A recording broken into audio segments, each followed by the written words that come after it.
Mini episode 351 of the FDH Lounge is brought to you by that NBA Lottery Pick, your pop culture influenced look at the world of hoops. Follow them on the web at that NBALotteryPick.com. The FDH Lounge. You'll want to schedule your life around it.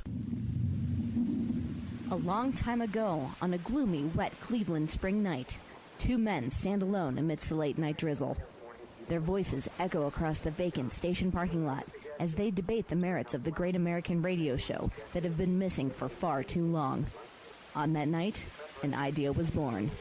That idea became the FDH Lounge.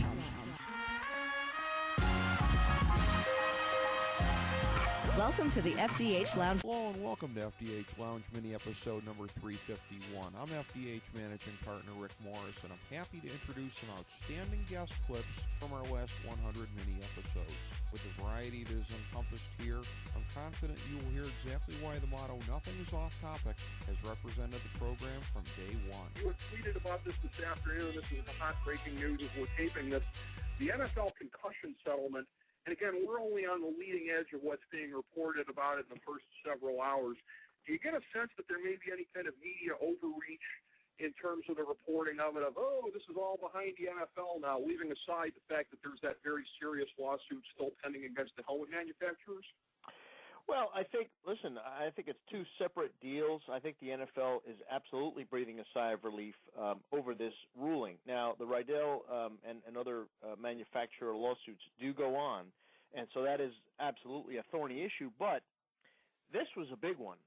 And, people were claiming existential threats to the NFL based on the potential damages that the league could have been liable for had this gone to trial and had juries, ruled in favor of the players. So you were talking billions and billions of dollars in potential damages, and now you're talking about a fixed sum of $765 million, which comes out to about $24 million per team. One shot done, and they have this in the rearview mirror. So I think that, while the players get listen, I'm not in a position to be a judge of, hey, was this a great deal for the players or not? This is a multi-billion-dollar industry, and did they settle for a little bit less? Well, in every settlement, you probably settle for a little bit less. But in the players' minds, they got needed money to address their problems right here and right now, as opposed to having this drag on for what would have been a number of years. I mean, the appeals for this kind of litigation would have gone on for years, if not a decade or so.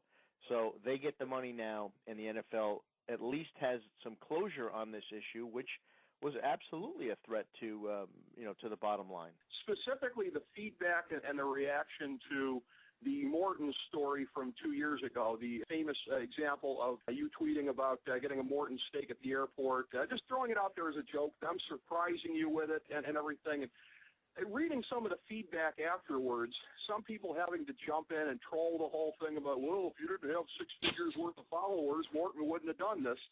What drives people? I mean, you seem to be somebody who has a hand on the psyche of what people are doing online, what motivates people. What motivates somebody to throw that out to a Peter Shankman online about, it's only because of this? I mean, who's the kind of person who thinks that it benefits their day to put something like that out there? There are haters. Haters exist everywhere, and actually I like having haters. The more I have haters, the more it means I'm doing something to change the status quo, the more I'm doing to shake things up.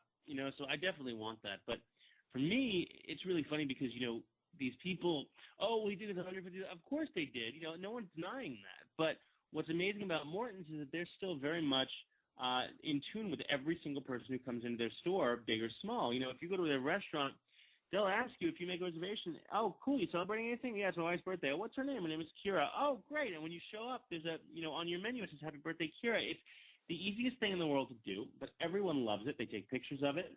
It's amazing. It really is amazing. My sense is 49ers-Seahawks rivalry of the 2010s. At the very least, to me, the leader in the clubhouse. What are your senses on how that may shape up in the years to come?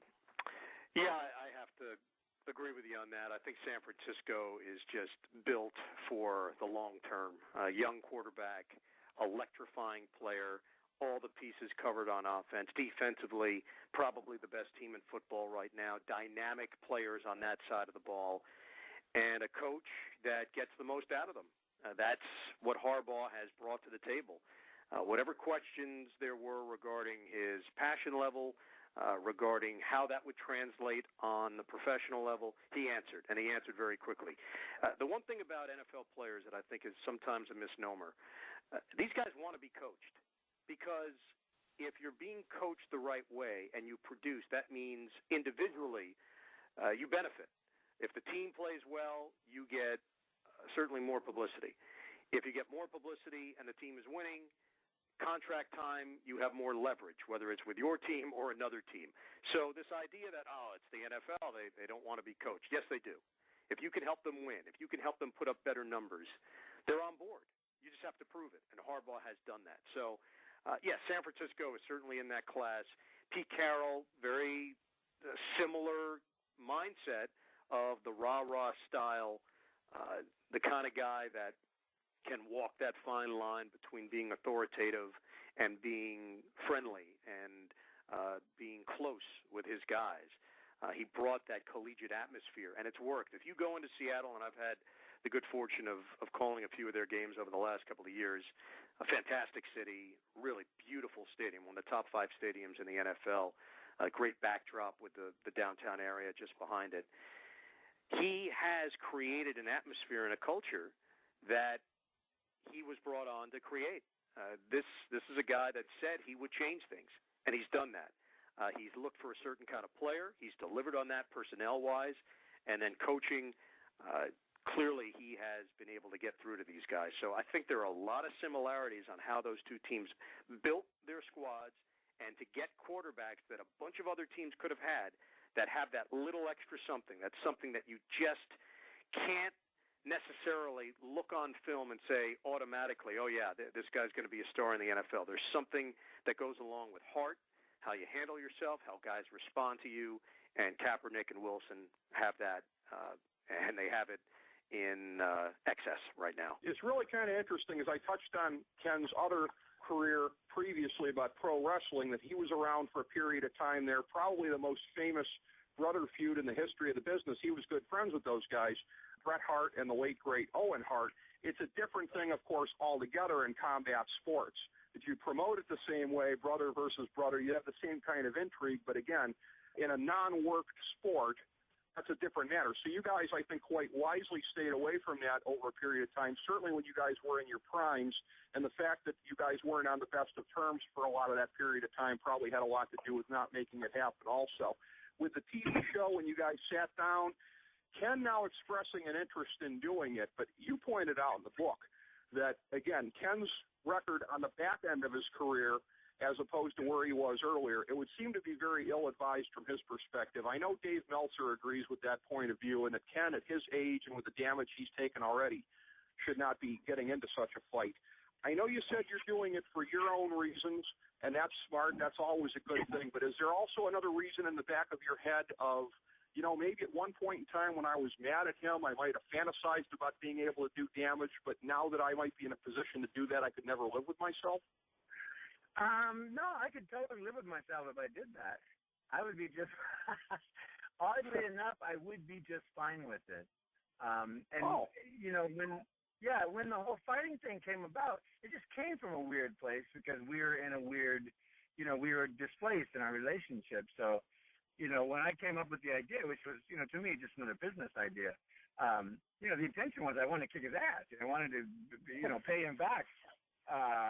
In a negative way. But as I started working on it and as I had to, even humble myself and sit before him and pitch him on a business proposal where I was fighting him, it just took on a different meaning for me. And at the end of the day, the reason why I pursued it is, this was something I could do for Ken, at a level where, he wouldn't have to work anymore. His family would be cared for. And he gave me this gift that's greater than anything else that anyone's ever given me in my life. And as much as I think he's a knucklehead and sometimes I want to beat him up, I owe him tremendously for that. And if I can pay him back in any way, I will do that. And this is how this thing ended up. I was like, wow, we should fight because that will take care of a lot of problems, concerns, needs, and futures. And unfortunately, it fell apart. But for a minute there, it was all working. Did it come as a really big shock to you when the band blew up for a second time? You were coming into an established unit, something that's been really big at one time previously as Jefferson Airplane. And again, this doesn't often happen. Lightning doesn't often strike twice before a band in the way that it did. Could you kind of see it coming with the way that the music and the material was coming together, and I think this was really going to pop big, or was it really kind of a shock? Well, it was a shock that it popped as big as it did. I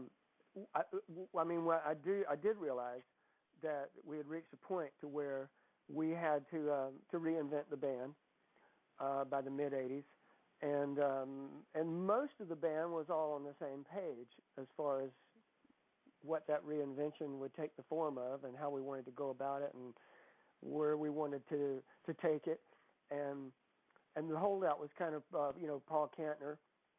So when we had our split with Paul in 1984, and then we were getting ready to go into the studio for the Knee Deep in the Hoopla album, and being after the split with Paul occurred, the remaining members of the band, we were all on the same page, and we all felt like this tremendous weight had kind of been lifted off of our shoulders, and we were like kids in a toy store when we went into the studio to make Knee Deep in the Hoopla.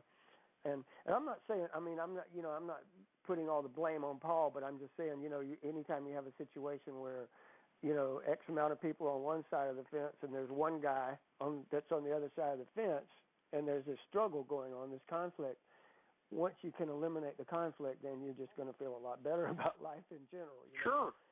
So that's what happened. And then we knew that we wanted to explore different recording techniques. We wanted to take advantage of all the new toys that were available to us, all of the electronics, all of the technology, the sampling, the sequencing, the synclavier, everything that brought with it. I mean, it was exciting for us. And now, did I think that it was going to explode like it did with We Built the City and Sarah, back-to-back number one singles? No, I did not. As a matter of fact, we built this city. I never even envisioned that song as a single, period. My friend Martin Page gave me a demo of that song, and he had written it with Bernie Taupin.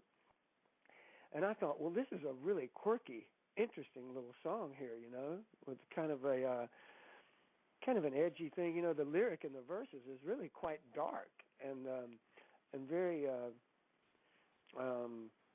deep, and so I would have never imagined it being a single. Now, the part that probably made it a single, the big kind of anthemic chorus, was an afterthought, that was the product of our producer, Peter Wolf, added that part to the song that I brought in, because as originally written, that chorus wasn't even in the song. Sarah, now, on the other hand, I thought right from the get-go that Sarah had a tremendous commercial potential, and I thought that would probably be the first single. So I was quite surprised, when it was actually the A&R guy from BMG back then, a guy named Paul Atkinson, who is no longer with us. He pushed for that song to be the first single from Knee Deep in the Hoopla, and I was like, really? We built this city as a single? And he said, yeah, and he was right. And so, the rest is history, as they say. What's interesting also, too, and talking about it with the Rangers before, another team that I know that you're very familiar with up close, it's kind of a hinge moment in history for the Chicago Bears, isn't it? The end of the Lovie Smith era. Mark Trustman comes down there. Some thoughts as to how that's going to fit, particularly with Jay Cutler. I was really curious to see last year, not merely with Brandon Marshall, but with Alshon Jeffrey as well in the vertical game here, too. So what's your sense of how it's all going to fit together this year under Trustman? Well, similar to the Rangers changing their style, going from a coach who was defensive-oriented to a coach that's offensive-minded. I think you're seeing that in the Chicago Bears. Lovie Smith was always a defense first. Defense has always been the face of the franchise for the Chicago Bears. But now, by bringing in Mark Trestman, this is a man with offensive credentials, an offensive background. He's been a strong offensive coordinator, terrific coach up at the Canadian Football League. He's brought in because they're pointing towards offense. You're looking at Jay Cutler, a franchise quarterback that they've hooked their wagon to, and this is a guy with one of the strongest arms in the league. And you know, if you protect him, and that's going to be the key this year, he has the potential to be as good as anybody out there. They brought in Brandon Marshall. He had a record-setting season for the Bears. You mentioned Alshon Jeffrey. Matt Forte is an outstanding running back. They've got Michael Bush behind him. They've drafted for the tight end position. They signed Martellus Bennett from the Giants. Former Dallas Cowboy, had a real good year with the Giants last year. He's going to be their number one tight end. So they have put a lot of focus on their offense. Certainly they'll have to retool on defense and get past the loss of Brian Urlacher. That will be certainly changed, but Lance Briggs is still there. Julius Peppers is still there. So the Bears are still a strong team, a team that has potential to make the playoffs and maybe go deep in the playoffs if they can put it all together. They've got the makings of a real solid team, but that said, the NFC Central with Green Bay and Minnesota and an improved Detroit Lions team, you know, we mentioned the NFC West. The NFC Central is tough and bruising as ever. So it'll be good. It'll be a great division battle there. I think the Bears have the potential to be strong. They've got to make sure that the offensive line is put together well and protects Jay Cutler. Something he mentioned, that I think I'll start there, that originally going to be cast on Sullivan & Son as Hank Murphy, and it was something that he then initially rejected because he thought it came a little bit too close to the Wonder Years dad, and that character might have looked maybe retroactively racist, and he had some reservations about that, and then ultimately getting in the role of your TV dad. So what were your thoughts as that was happening? Yeah, look, when he was cast, I remember Vince Vaughn, who's one of our executive producers, just seen Lombardi on Broadway and saw Dan and said, "I know a great guy. You guys gotta see Dan Lauria." And we were all like, "Oh my God, Mr. Arnold, absolutely!" So he came in, and yeah, there was some idea between he and Brian Doyle Murray of role reversals, but once it was funny because they both rejected what they were initially pitched and said, "Could I do the other thing?" And we were like, "Oh, that would be even better." I don't know why we didn't think about that. So I think the initial reason we didn't think about it is because Brian is Irish. Okay. And so we went with that. But once we said, hey, we'll just have an Italian guy play my Irish father, and thank God, and it worked out, and it's been great ever since. I'm curious in particular because in the last decade, Arn Anderson has been very, very instrumental with the guy who's probably been the biggest star of the last decade, John Cena. I know that he's done a lot of behind-the-scenes work with him, and probably in a lot of ways, I would guess, similar to what he did with you. So what does a mind like Arn Anderson have to teach to somebody like a Lex Luger or a John Cena to help make them better? I think it's a special talent that they possess.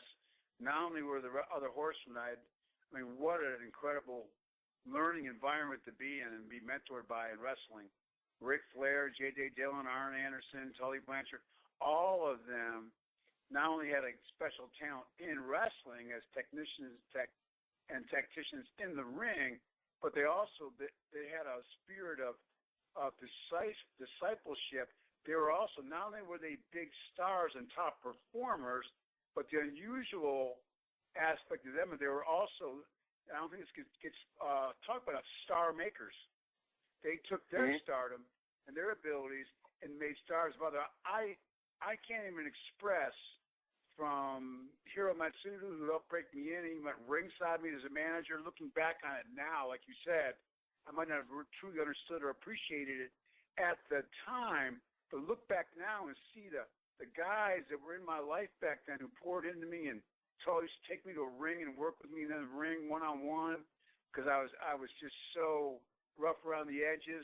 And just to see the time and effort they put in is what an incredible opportunity to be around them so early in my career. Just fabulous. All of them are just great. As far as it goes with the other team in San Francisco, I talked about balance for the 49ers. I don't know that even in the 2 World Series seasons we would have said that about the Giants with that lineup. But, they've really kind of regressed again this year. Is it just a matter of that they're sort of the Brett Saberhagen of the 2010s here, where it's every other year? Is it the thing where the smoke and mirrors doesn't materialize in 2011 and 2013 and the lineup gets exposed a little bit? Is it the inexplicable kind of falling off of Matt Cain this season to match what happened with Lincecum earlier, or is it kind of all of the above or none of the above? Yeah, no, I think it's a combination of events here. I look at the way they won both World Series, and they did it in unusual fashion. The pitching was obviously there, and the offense caught lightning in a bottle at just the right time. They made some key additions both seasons late.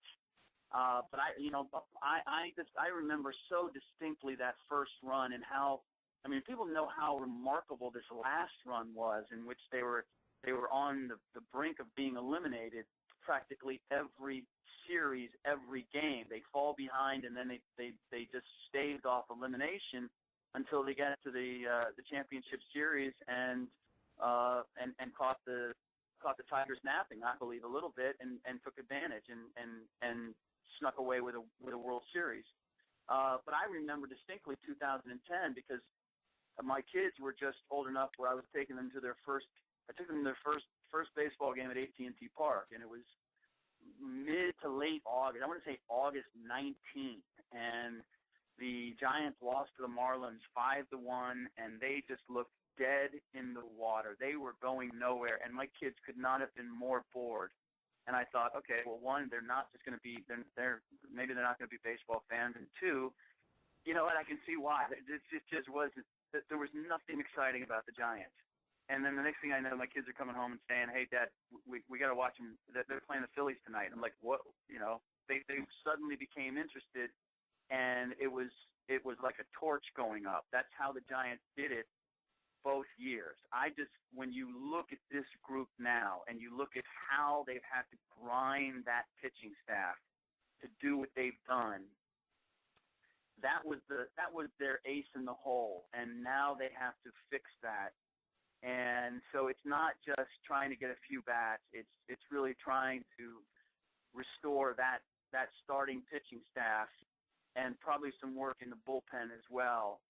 And it's why I appreciate what 2 of the last 3 years were, because I think that's not going to be an easy order of business. I wouldn't say that it's an every other year thing. I would say that they won 2 out of 3 in the unlikeliest fashion, and now it's going to take some real work to put this thing back together and make it competitive at that level again. In terms of difficult topics in the book, there was one that kind of ran throughout and that you addressed more so as you were catching up to the most recent years, and that being the matter of getting back together with Foreigner, which I know it's been kind of on and off over the years.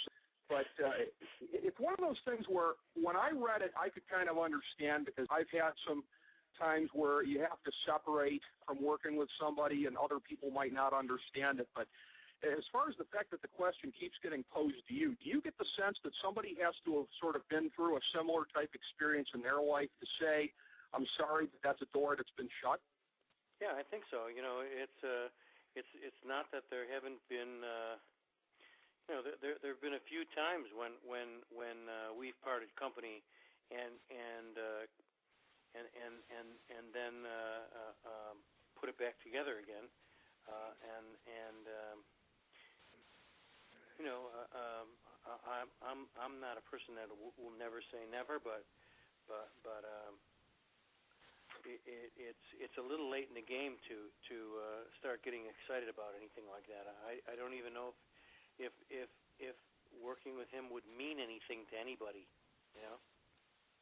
I mean, if we got back together and did an album, would anyone even notice in the state radios in now? CBS, it seems to me, and I think probably to most people, in terms of being the Tiffany network, one of the things that's really set it apart even from ABC and NBC has been the celebration of the lineage and the legacy of everything that's happened there. And I look at again, and I know that some of the names, if not all of these, are gentlemen. They're a little bit older than you, but all at least generally of your generation.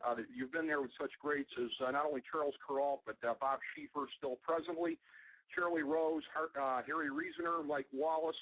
If you look at other divisions over time, the aforementioned Bob Barker, Pat Summerall, do you ever kind of reflect on the fact that, again, that you're one of the guys that's still kind of holding the torch for that group there, and that really kind of stands for the broadcast lineage over the decades at CBS News? Well, I had admired a lot of these guys before I ever got to know them, and I was in my 40s when I started at CBS News, and it really is. I felt a little thrill every time I would just walk down the hall, and Walter Cronkite would be going the other way, and I'd say hello, Charles, and I'd say hello, Walter, and I think, holy moly, we're colleagues. Walter Cronkite and I are colleagues, and it turned out as the years passed, we got to be friends. We played tennis like 3 times a week together, and until he couldn't play anymore. Now I can't play anymore, so we all headed the same way. But he is certainly another model of mine, and I think that he's somebody who always kept the audience in mind, and also wanted to make sure that that the audience knew that he had that respect for them, and also was trying to. He never told you things as if I've known this all along, just as I thought. This is you don't preach to them. What you do is to say, here is what I just found out. It's not that you're a know-it-all. It's just something that you happen to be in a position because you're standing there where the news is kind of flowing in, and you're able to say, this is just what I just found out, and this is interesting, I think. And then you talk to them in that way, and that's one thing that Walter would never sort of depart from his persona as. I mean, he was a wonderful guy, and made as a colleague and as a friend. But the audience he always addressed the audience with respect, and I think that's number one, and especially on a Sunday morning when your audience is probably still in their bathrobes and slippers, and they're tuning in while having a second cup of coffee, and they're not on their way somewhere. They're home, and they're some of them are even still in bed. You get up at 8:30, 9 o'clock in the morning, turn the TV set on, and the Sunday morning feeling is there, and we try to put it into that feeling into the broadcast as well. As we bring the show to a close, we would like to extend our deepest gratitude to NBC, CBS, ABC, Fox, all Clear Channel affiliates, TNT, TBS, USA, UPN, Deadspin.com, YouTube.com, YTMND.com, MySpace.com, various blogs, Fox News, CNN, CNBC, MSNBC, IamBoard.com, Billboard.com, Google.com, ESPN, ESPN2, ESPN News, ESPN Classic, NBA TV, NFL Network, Sports Time Ohio, Athlon Magazine, Comedy Central, Cartoon Network, The Boomerang Channel, QVC, BET, The Spice Channel, Steno Notebooks, Manwich, Papermate Office Supplies, waitresses, strippers, bartenders, garbage men, janitors, microwave popcorn, the writers of The Office, Scrubs, Entourage, My Name is Earl, Oz, Metalocalypse and the Boondocks, Aquafina, and the periodic table of elements.